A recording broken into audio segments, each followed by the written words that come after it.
அனைவருக்கும் என்னுடைய அன்பான வணக்கம். பழைய இலக்கிய இதிகாசங்களில் ரொம்ப சுவையும் நீண்ட உண்மைகளை மக்களுக்கு தேவையான வாழ்க்கை தத்துவங்களையும் சொல்லுகிற ஒரு ஈர்ப்புடைய ஒரு நூல் மகாபாரதம். இந்த மகாபாரதம்னு ஒன்று ஒரு பக்தி இலக்கியமாக மட்டுமே எடுத்துக்கிட்டு அது ஏதோ ஒரு கடவுளை ஃபோக்கஸ் பண்ணுது அப்படின்னு எடுத்துக்கிட்டு நாம் அதை விரும்பவும் வேண்டாம், வெறுக்கவும் வேண்டாம். அதில் நிறைய கிளைக்கதைகள் வரும். அதான் எனக்கு ரொம்ப பிடிச்ச விஷயம். அந்த கிளைக்கதைகளில் நீங்கள் பார்த்தீங்கன்னா மிக மிக மிக மிக உயர்ந்த நீதிகள், செய்திகள், விளக்க முடியாத பல விளக்கங்கள் இவற்றையெல்லாம் வெளிப்படுத்தியிருக்கிறார்கள். முன்பெல்லாம் ஒரு பழக்கம் உண்டு. இது மாதிரி வீட்டில் பாட்டின்னு இருப்பாங்க இல்லையா, அவங்க வீட்டில் பேரப்பிள்ளைகளுக்கு கதை சொல்லுவாங்க. எனக்கு சின்ன வயசில் மகாபாரதம் சொன்னது அகிலன்னு ஒரு எழுத்தாளர் இருந்தார். அவருடைய தாயார், நாங்கள் அவங்க வீட்டில் போய் விளையாடுவோம். என்னுடைய தந்தையாரும் அவரும் நல்ல எழுத்தாளர். என்னுடைய தந்தையார் சுக்கி சுப்பிரமணியன், அவங்க அகிலன் நல்ல நெருங்கிய நண்பர்கள். ஆனால் நாங்கள் அவங்க வீட்டில் போய் தங்கியிருப்போம். அகிலனுடைய தாயார் எங்களுக்கு மகாபாரத கதை சொல்லுவாங்க. அவங்க காதில் ஒரு சிவப்பு தோடு போட்டிருப்பாங்க, பெரிய தோடு போட்டிருப்பாங்க காதில். எனக்கு அந்த சின்ன வயசில் பிரமிப்பாக இருக்கும். அந்த பாட்டி விளவிலேன்னு இருப்பாங்க, காதில் தோடு போட்டிருப்பாங்க. அந்த தோடு இப்படி ஆட அவங்க கதை சொல்லும்போது கண்ணில் வியப்பு, பிரமிப்பு. அந்த பீமன் வந்தானோ அப்படின்னு கதை சொல்லுவாங்க. அந்த தோடு இப்படி ஆடிக்கிட்டே இருக்கும். அது பார்த்தா அந்த லைட் ஹவுஸில் லைட் அடிக்கிற மாதிரி அந்த பாட்டியை நான் இப்படி பார்த்துக்கிட்டே அந்த கதை கேட்பேன், மகாபாரத கதை. எனக்கு அதை மறக்கவே மறக்காது. எவ்வளவு பெரிய உண்மைகள், ஆழமான கதைகள், ஆழமான விளக்கங்கள். பல்கலைக்கழகம், அது அந்த பாட்டி இல்லை, பல்கலைக்கழகம் எங்களுக்கு பாடம் நடத்தியிருக்காங்க. வாழ்க்கையை பற்றியே பாடம் நடத்தியிருக்கிறாங்க. பிற்காலத்தில் நான் மகாபாரதம் சொல்லி பல பேர் கேட்டிருக்கிறாங்க. ஆனால் நான் யார் மகாபாரதம் சொல்லி முதல்ல கேட்டேன்னா அந்த பாட்டி சொல்லி கேட்டிருக்கேன். அவங்க ஒரு கதை சொல்லுவாங்க, ரொம்ப அழகான ஒரு கதை சொல்லுவாங்க.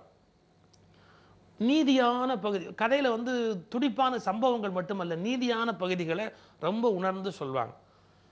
மகாபாரதத்தில் ஒரு ஒரு அருமையான கதைங்க. அதாவது தர்மருடைய ஆட்சி முடிய போகிற ஒரு காலம். தர்மர் பட்டாபிஷேகம் பண்ணி ஆட்சியெல்லாம் நடத்தி அவருடைய ஆட்சி முடிய போகிற ஒரு காலம். அப்போது ஒரு செய்தி வருது தர்மருக்கு, உன் தம்பி 4 பேரையும் ஒருத்தன் பிடிச்சி வச்சுருக்கான், அரெஸ்ட் பண்ணி உள்ளே வச்சுருக்கான் அப்படின்னு. தர்மருடைய தம்பி எப்படி இருக்கும் அவருக்கு? நம்ம தம்பியை 4 பேரை பிடிச்சி வச்சுருக்கான்னு ஒன்று ஓட்டமும் நடையுமா ஓடியாரார். அரண்மனை வாசலில் பார்த்தா அரெஸ்ட் பண்ணி வைக்கல, ஒரு வட்டமாக வரைஞ்சி வச்சுருக்கான். அதுக்குள்ளே அவங்க 4 பேரும் கையை கட்டிட்டு நின்றுட்டு இருக்கிறாங்க, கட்டுப்பட்டு நிற்கிறாங்க. அவங்க யாரும் கட்டி வைக்கல, வார்த்தையை கவனிங்க, அவங்க யாரும் கட்டி வைக்கல, அவங்க கட்டுப்பட்டு நிற்கிறாங்க. ஏன் கட்டுப்பட்டு நிற்கிறாங்க? அவங்கள யாரோ ஒருத்தன் சிக்க வச்சுட்டான். ஒருத்தன் குதிரை வச்சுருக்கான், அந்த குதிரை பக்கத்தில் நின்றுக்கிட்டு இருக்கான் முரட்டு ஆள் ஒருத்தன். தர்மர் கேட்குறாரு, என்ன நடந்ததுங்க அப்படின்னு. நான் அவங்கள ஒன்றும் கைது பண்ணி வைக்கலை, இந்த குதிரை என்ன விலைன்னு அவங்க கேட்டாங்க.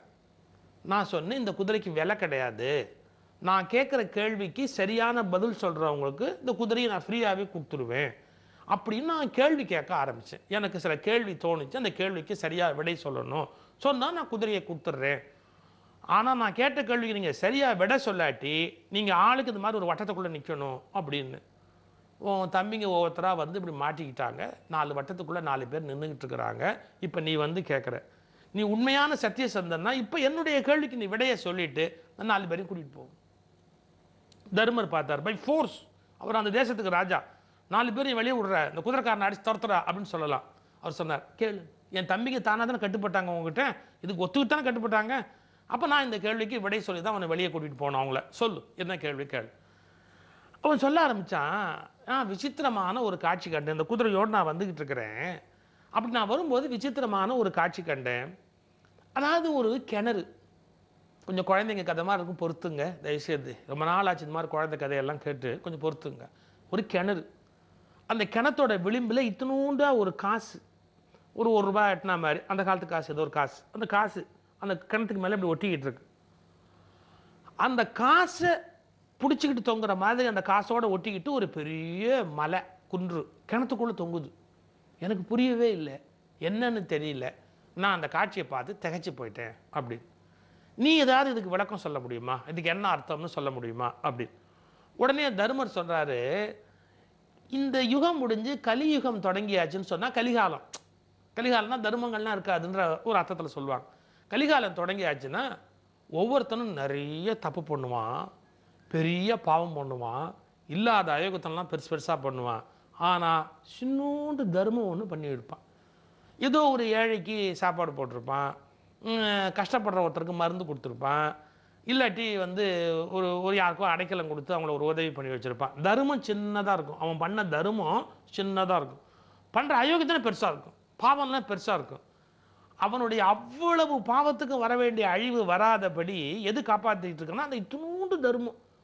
இந்த தர்மம் இத்தினோண்டு அவன் பண்ண பாவம் பெருசாக போகும். இவன் எப்போ பார்த்தாலும் நான் சொன்ன தர்மத்திலேயே தொங்கிக்கிட்டு இருப்பான். என்னன்னா நான் கொடுத்த மாதிரி யார் கொடுத்தா, நான் சவுறு போட்ட மாதிரி யார் போட்டா அப்படின்னு அதை ஒன்றை ஒட்ட வச்சுக்கிட்டு இல்லாத பாவமெல்லாம் பண்ணிக்கிட்டு இருப்பான். இதெல்லாம் கலியுகத்தில் நடக்குங்கிறதுக்கு அது ஒரு அடையாளம். அந்த காசு தர்மம் இத்தினோண்டு அந்த மலை அளவு இருக்கு, அது அவன் பண்ண பாவம். கலியுகம் வந்தால் இப்படி இருக்குங்கிறத இந்த காட்சி புரிய வைக்குது அப்படின்னா. உடனே இந்த 4 பேரில் யாராவது ஒருத்தர் வெளியே கூப்பிட்டுக்கோ அப்படின்னு உடனே பீமனை வெளியே கூப்பிட்டான். பீமன் வெளியே வந்துட்டான். இப்போ அடுத்தாப்புல ஒரு கேள்வி பாரு. நடுவில் ஒரு பெரிய கிணறு இருந்தது. இந்த பெரிய கிணத்துல தண்ணி இருந்தது. சுற்றிலும் ஒரு 4 கிணறு, அந்த 4 கிணத்துலையும் தண்ணி இருந்தது. எப்போ இந்த 4 கிணத்தை இறைச்சி இறைச்சி இறைச்சி எவன் தண்ணி எடுத்து கிணறு வத்தினாலும் இந்த பெரிய கிணத்துலேருந்து தண்ணி அந்த சின்ன கிணறுக்கு போய்கிட்டே இருந்தது. ஆனால் ஒரு சந்தர்ப்பத்தில் பெரிய கிணத்தை இறைச்சி தண்ணீர் வத்தினதுக்கப்புறம் இந்த சின்ன கிணத்துலேருந்து ஒரு சொட்டு தண்ணி கூட இந்த பெரிய கிணறுக்கு போக மாட்டேங்குது.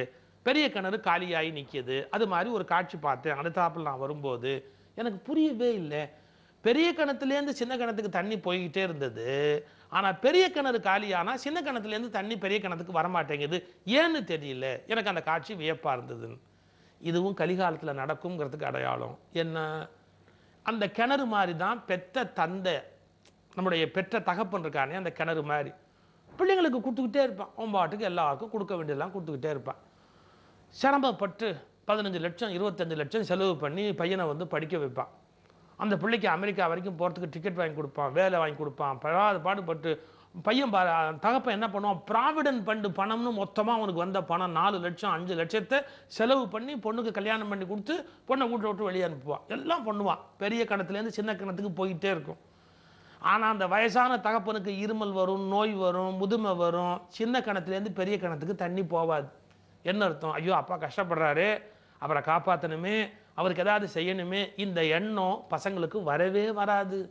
கடைசி வரைக்கும் அப்பந்தான் நமக்கு கொடுக்க கடமைப்பட்டவனே ஒழிய நாம் அப்பாவுக்கு கொடுக்கணும் அப்படிங்கிற எண்ணம் பசங்களுக்கு வரவே வராது. இது கலிகாலத்தினுடைய இன்னொரு அடையாளம். கரெக்ட் பதில். 2வது ஆளை கூட்டிக்கோ அப்படின்ட்டா. 3வது என்ன, இன்னொரு காட்சி பார்த்து ரொம்ப அதிர்ச்சி ஆயிட்டு. என்ன, கண்ணுக்குட்டிக்கிட்டேருந்து தாய் பசு பால் குடிச்சிக்கிட்டு இருந்தது. எங்கேயாவது பார்க்க முடியுமா? தாய் பசுக்கிட்டேருந்து கண்ணுக்குட்டி பால் குடிக்கும். ஆனால் நான் பார்த்த காட்சி கண்ணுக்குட்டிக்கிட்டேருந்து தாய் பசு பால் குடிச்சிக்கிட்டு இருந்தது. இது என்ன எனக்கு புரியவே இல்லை அப்படின்னா குதிரைக்காரன். அப்போ தருமர் சொன்னார், அப்படியும் ஒரு காலம் வரும் கலிகாலத்தில். என்ன, நம்ம பிள்ளைங்களை வச்சு நம்ம பணம் சம்பாதிக்கலாமான்ற எண்ணம் பெற்றவங்களுக்கு வரும்னா. எப்படி நம்ம பிள்ளைங்களை வச்சு நாம் பணம் சம்பாதிக்கலாமா அப்படிங்கிற எண்ணம், கெட்ட எண்ணம் பெற்றவங்களுக்கு வரும். ஒரு தகப்பனுடைய கடமை என்ன, தாயோட கடமை என்ன, பிள்ளைங்களுக்கு நம்ம செய்கிறதோ நம்ம வேலை முடிஞ்சு போச்சு அப்படின்னு. இவனை வச்சு நம்ம எப்படி பணக்காரனாகுது, இவளை வச்சு நம்ம எப்படி பணக்காரனாகுது?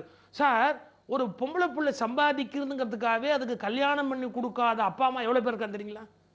ஒரு பொம்பளை பிள்ளை சம்பாதிக்குது, கல்யாணம் போட்டால் நமக்கு காசு கிடைக்காது அப்படின்னு அதுக்காகவே பொம்பளை பிள்ளைய கல்யாணம் பண்ணாமல் வச்சிருக்கிற அப்பா அம்மா எவ்வளோ பேர் இருக்கான்னு தெரியுமா?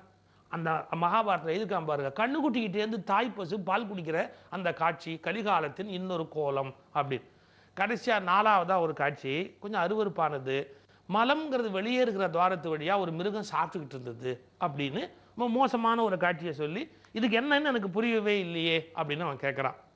அப்போ சொல்கிறான், இந்த உலகத்தில் பிற்காலத்தில் தர்மங்களை பேசுகிறவர்கள் அவர்களுக்கு என்னென்ன கண்ணராவிகள், அசிங்கங்கள், அதர்மங்கள், அயோக்கியத்தனங்கள் தோன்றுகிறதோ எல்லாவற்றையும் தர்மங்களாக ஸ்தாபித்து விடுவார்கள்.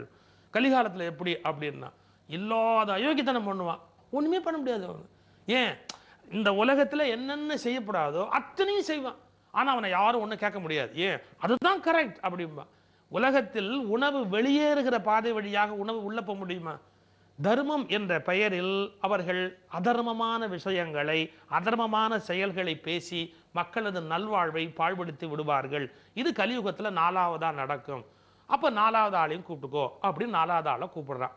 அப்போ அவன் சொல்கிறான், குதிரைக்காரனை பார்த்தா நீ குதிரைக்கார மாதிரி தெரியல, நீ தானே கலி புருஷன், அப்படி ஆமாம், நான் உன் ஆட்சி முடிகிற வரைக்கும் நான் வேணா உங்கள்கிட்ட வராமல் இருக்கிறேன், அதன் பிறகு என்னால் இந்த உலகத்துக்குள்ளே வர்றதை யாராலும் தடுக்க முடியாது அப்படின்னு நம்ம மறைஞ்சு போயிட்டான்னு மகாபாரதத்தில் அந்த கதை முடிஞ்சு போயிடும்.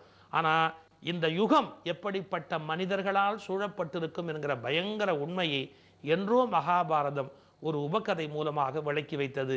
இன்னும் எனக்கு அந்த பாட்டியின் காது தோடு ஆடுவதும் அவள் சொன்ன அந்த கதையும் என் நெஞ்சில் ஓடிக்கொண்டே இருக்கிறது.